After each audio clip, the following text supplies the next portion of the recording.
आइए एक ऐसी यात्रा पर चले जो आत्मा को शांति और मन को प्रेम से भर दे। ये यात्रा है वृंदावन और उसके आसपास के दिव्य धामों की, जहां कण कण में राधा कृष्ण का इटर्नल प्रेम रचा बसा है। ये केवल स्थान नहीं, एक जीवंत अनुभूति है। वृंदावन इस नगरी का हृदय स्थल है बांके बिहारी मंदिर। यहाँ हर सुबह एक नई आस्था और श्रद्धा का संचार होता है। हजारों वर्षों से भक्त खिंचे चले आते हैं इस दिव्य छवि के दर्शन के लिए।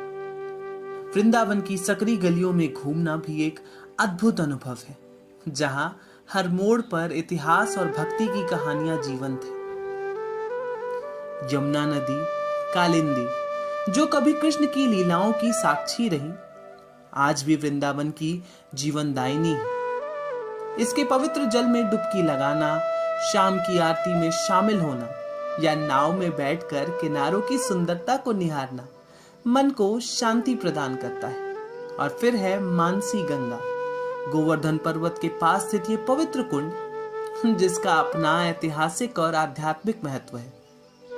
गोवर्धन पर्वत गिरिराज महाराज कृष्ण की बाल लीलाओं का ये मौन साक्षी आज भी भक्तों की अटूट श्रद्धा का केंद्र है। इसकी परिक्रमा करना एक गहरी तपस्या मानी जाती है, जो भक्तों को कृष्ण के करीब ले जाती है। और यहाँ है रमन रेती, वो शांत स्थान जहाँ कृष्ण अपने सखाओं के साथ खेला करते थे। यहाँ की रेत में आज भी उनकी मधुर किलकारियां गूंजती हैं। अब हम पहुंचते हैं बरसाना, राधा रानी की जन्मभूमि। यहाँ की हवा में प्रेम और भक्ति का एक अलग ही रंग घुला हुआ है। और जब होली आती है तो ये नगरी रंगों और उल्लास से भर उठती है। ये एक अनूठा दृश्य होता है, जब लड़के सखियों का वेश धारण कर पारंपरिक नृत्य करते हैं, कृष्ण और राधा के प्रेम की कहानियों को जीवंत करते हैं। मथुरा भगवान कृष्ण की जन्मस्थली। यहाँ आकर आप इतिहास और आध्यात्मिकता के संगम को महसूस कर सकते हैं। कृष्ण जन्मभूमि मंदिर इस नगरी का सबसे महत्वपूर्ण स्थान है। मथुरा के जीवंत बाजार भी अपनी अलग पहचान रखते हैं, जहाँ आपको स्थानीय कला और संस्कृति की झलक मिलती है। और वृंदावन के ये नटखट निवासी बंदर, ये हर जगह अपनी मस्ती में दिख जाएंगे।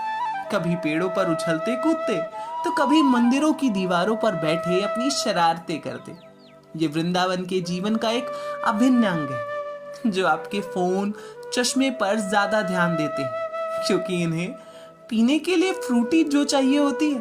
और ये नटखट बंदर पवित्र नगरी में एक चंचल और जीवंत स्पर्श जोड़ते हैं। वृंदावन के मंदिर केवल पत्थर और ईंटों से बने ढांचे नहीं, बल्कि प्रेम और समर्पण के जीवंत प्रतीक है। फूलों की सुगंध, धूप की महक और घंटियों की ध्वनि एक दिव्य वातावरण बनाती है। जैसे जैसे दिन ढलता है और सूरज यमुना के क्षितिज पर विलीन होता है, वृंदावन एक अलग ही शांति में डूब जाता है। बांसुरी की मधुर ध्वनि हवा में घुल जाती है, मानो कृष्ण स्वयं अपनी प्रिय राधा को पुकार रहे हो। वृंदावन एक ऐसी यात्रा जो हृदय में हमेशा के लिए बस जाती है।